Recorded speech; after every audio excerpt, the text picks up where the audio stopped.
কি ব্যাপার? আমটা পড়লো কেন? রাজা যদি রানীকে যেখানে সেখানে চুমু দেয় তাহলে যে দেখবে সেই তো পেকে পড়ে যাবে। তোমার রূপ আমাকে আকর্ষণ করে রানী। আমি ঋষি বৃক্ষ, তোমার হাতে ওটা যৌবন ফল রাজা। ওই ফল যে একবার খাবে তার যৌবন চিরদিন থাকবে, তবে ওই ফল কিন্তু একজনই খেতে পারবে। একজন খেতে পারবে?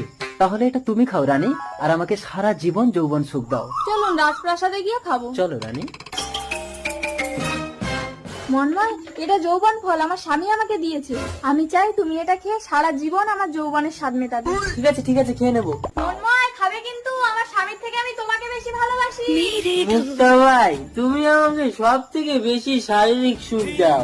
আমি চাই তুমি এই যৌবন ফলটা খেয়ে সারা জীবন আমার যৌবনের স্বাদ মেটাবে। ঠিক আছে দাও মন্ময়।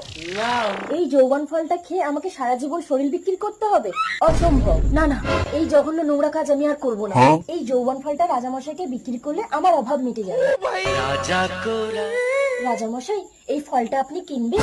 যৌবন ফল? এই ফল তুমি কোথায় পেয়েছো মুক্তা ভাই?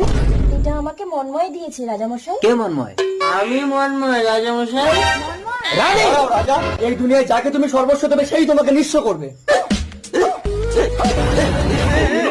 রাজামশাই, রাজামশাই, মন্ময়, আজ থেকে তুমি আমার মনের সাম্রাজ্যের রাজা। না, আমি চাই না। এসো মুক্তা ভাই। আমি বিশ্ব হলাম ভালোবাসা হারালাম।